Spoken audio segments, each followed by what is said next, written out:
नमस्कार साथियों, कैसे हो आप। मैं डॉक्टर विकास शर्मा, सहायक आचार्य, राजकीय महाविद्यालय बूंदी। मित्रों, पिछले 3-4 व्याख्यानों में हमने महान चीनी दार्शनिक कन्फ्यूशियस के संबंध में बात की थी, क्योंकि उनके संदर्भ में इतने विस्तार से चर्चा सामान्यतया देखने को नहीं मिलती। उसी कड़ी के तहत पाश्चात्य राजनीतिक विचारकों में बहुत महत्वपूर्ण विचारक जो राजनीति विज्ञान के विद्यार्थियों और प्राध्यापकों के लिए पढ़ना और पढ़ाना दोनों ही दृष्टिकोण से बहुत महत्वपूर्ण है।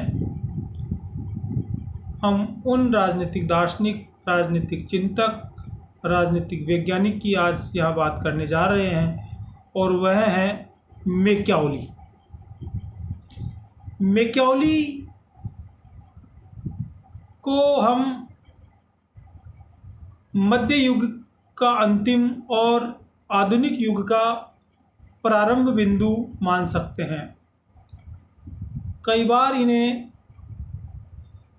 अपने युग का शिशु, आधुनिक चिंतन के प्रारंभ का बिंदु या आधुनिक राजनीतिक विचारक कहा गया है, और इनका चिंतन वास्तव में ही बहुत ही यथार्थवादी, बहुत ही रियलिस्टिक और बहुत ही महत्वपूर्ण चिंतन है, जो राजनीतिक विज्ञान के विद्यार्थियों के लिए समझना आवश्यक है। मैकियावेली की बात हम कुछ बिंदुओं के तहत करेंगे, क्योंकि इसको एक व्याख्यान में समझना मुश्किल है। तो अगले कई दिनों तक हम मैकियावेली के संबंध में अध्ययन करने की कोशिश करेंगे। मैक्सी ने मैकियावेली को प्रथम आधुनिक राजनीतिक चिंतक कहा है। मैंने अभी बताया आप लोगों को कि यह है मध्य युग का अंतिम और आधुनिक युग का प्रथम राजनीतिक चिंतक माना जा सकता है। तो मैक्सी ने इन्हें प्रथम आधुनिक चिंतक की संज्ञा दी है। डनिंग कहते हैं कि प्रिंस सबसे महान रचना है। यह प्रिंस मैकियावेली की एक पुस्तक है, और यह महानतम कृति है जो इन्होंने 1513 ईस्वी में लिखी थी। यह मैकियावेली की एक महानतम रचना है, जिसमें मध्ययुगीन राजनीतिक चिंतन प्रणाली का परित्याग करके आधुनिक राजनीतिक चिंतन प्रणाली का प्रारंभ बिंदु कहा जा सकता है, या यहाँ से प्रारंभ माना जा सकता है। जॉनसन कहते हैं कि मैकियावेली अपने समय का एक उत्कृष्टतम निचोड़ है, यानी जो एक चिंतन की पराकाष्ठा, जो एक राजनीतिक विचारों की एक पराकाष्ठा जिनके चिंतन में देखने को मिलती है, वह मैकियावेली है। और ये अपने समय का एक उत्कृष्टतम निचोड़ है, यानी उनके समय में मैकियावेली से बड़ा कोई राजनीतिक वैज्ञानिक, राजनीतिक चिंतक नहीं हुआ, जिन्होंने इतने यथार्थवादी दृष्टिकोण से, इतने विस्तृत दृष्टिकोण से, इतने तुलनात्मक अध्ययन पद्धति के माध्यम से अपने राजनीतिक चिंतन को यथार्थ में अधिरोपित करने का कार्य किया। महान आधुनिक राजनीतिक चिंतक मैकियावेली के विचारों का अध्ययन हम कुछ निश्चित बिंदुओं के तहत करने की कोशिश करेंगे, और उनमें प्रमुख है, सबसे पहला तो मैकियावेली का जीवन परिचय, कि इनका जन्म कब हुआ, इनकी पृष्ठभूमि क्या रही, इनका बाल्यावस्था का काल कैसा रहा, और बाद में शासन व्यवस्था में इनकी क्या भूमिका रही। दूसरा, मैकियावेली की रचनाएं, इनकी कुछ प्रमुख पुस्तकें रही जिनकी चर्चा हम अगले व्याख्यान में करेंगे, और उनमें जैसे एक महत्वपूर्ण पुस्तक का नाम तो अभी मैंने बताया ही है, द प्रिंस। मैकियावेली की अध्ययन पद्धतियाँ, कि मैकियावेली ने अपने चिंतन में किन किन अध्ययन पद्धतियों का प्रयोग किया, ये भी बात हम अगले व्याख्यानों में करेंगे। मैकियावेली अपने युग के शिशु के रूप में, अब देखिए मैकियावेली को अपने युग का शिशु कहा गया है। वैसे तो हर व्यक्ति अपने युग का शिशु होता है, क्योंकि देश काल और परिस्थितियों का प्रभाव हर व्यक्ति के व्यक्तित्व पर पड़ता है और वह उनसे कुछ सीखने की कोशिश करता है। यह हर व्यक्ति के स्वभाव पर, हर व्यक्ति के व्यक्तित्व पर प्रभाव पड़ता है। तो इसलिए हर व्यक्ति अपने युग का शिशु तो है ही, लेकिन मैकियावेली के लिए ये युक्ति उपयोग में लाई गई है, तो इसका मतलब कुछ विशिष्ट हो सकता है, और वह यह है कि मैकियावेली पर अपने युगकालीन परिस्थितियों का प्रभाव सर्वाधिक पड़ा।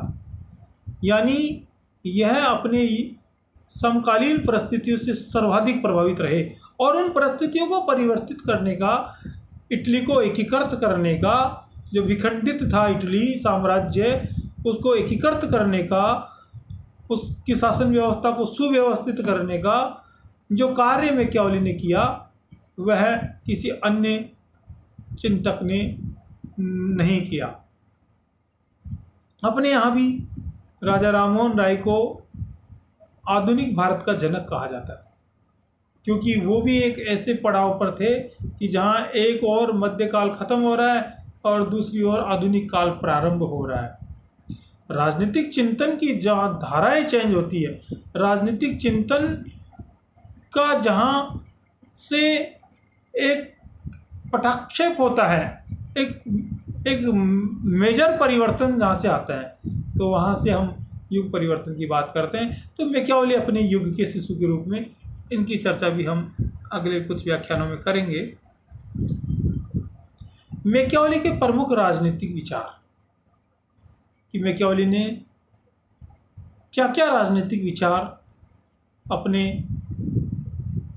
चिंतन के तहत बताए, तो इसमें पहला तो है मानव स्वभाव संबंधी विचार। इन्होंने मानव स्वभाव का चित्रण किया।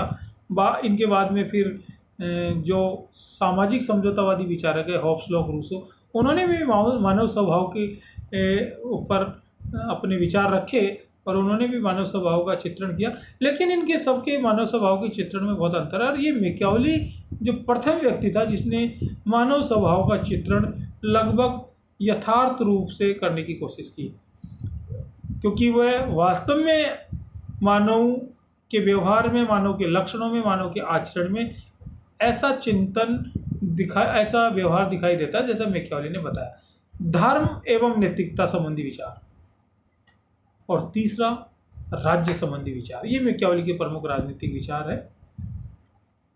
मैकियावेली के आधुनिक चिंतन संबंधी विचार, अब इन्होंने, जैसा कि इनको प्रथम आधुनिक राजनीतिक चिंतक कहा जाता है, तो ऐसे कौन से विचार थे जिनके कारण मैकियावेली को प्रथम आधुनिक राजनीतिक चिंतक कहा जाता है, अपने युग का शिशु कहा जाता है, अपने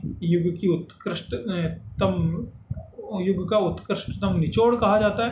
तो ये कुछ विचार हम जानने की कोशिश करेंगे।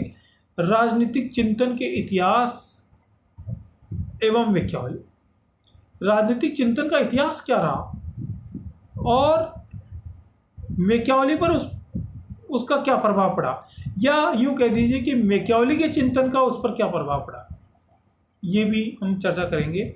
मैकियावेली के विचारों की आलोचना, क्योंकि मैकियावेली के सारे विचार तो ऐसे नहीं कि जिनको हम आंख मीच कर सहमत हो जाए, स्वीकार कर ले। तो मैकियावेली के विचारों की आलोचना भी की जाती है, जैसे उनके दोहरे नैतिकता के सिद्धांत की आलोचना की जाती है, जैसे उनके जो परोपकार का कार्य उन्होंने बताया राजा के लिए, वह केवल दिखावे मात्र का, तो उसके लिए मैकियावेली की आलोचना की जाती है। और मैकियावेली के चिंतन की कौटिल्य के चिंतन से तुलना की जाती है। भारतीय राजनीतिक चिंतक हुए महान राजनीतिक चिंतक जो प्राचीन भारतीय विचारों के तहत पढ़े जाते हैं, और वह कौटिल्य, उनको चाणक्य भी कहते हैं, उनसे मैकियावेली की तुलना की जाती है। लेकिन मैकियावेली और उनके चिंतन में काफ़ी मौलिक अंतर भी है, जो हमको दोनों का तुलनात्मक अध्ययन करने पर दिखाई देगा। तो मैकियावेली का यहाँ हम अध्ययन करने जा रहे हैं, और अगले कुछ व्याख्यानों में हम मैकियावेली के इन सब विचारों पर, इन सब उनके राजनीतिक चिंतन पर प्रकाश डालेंगे।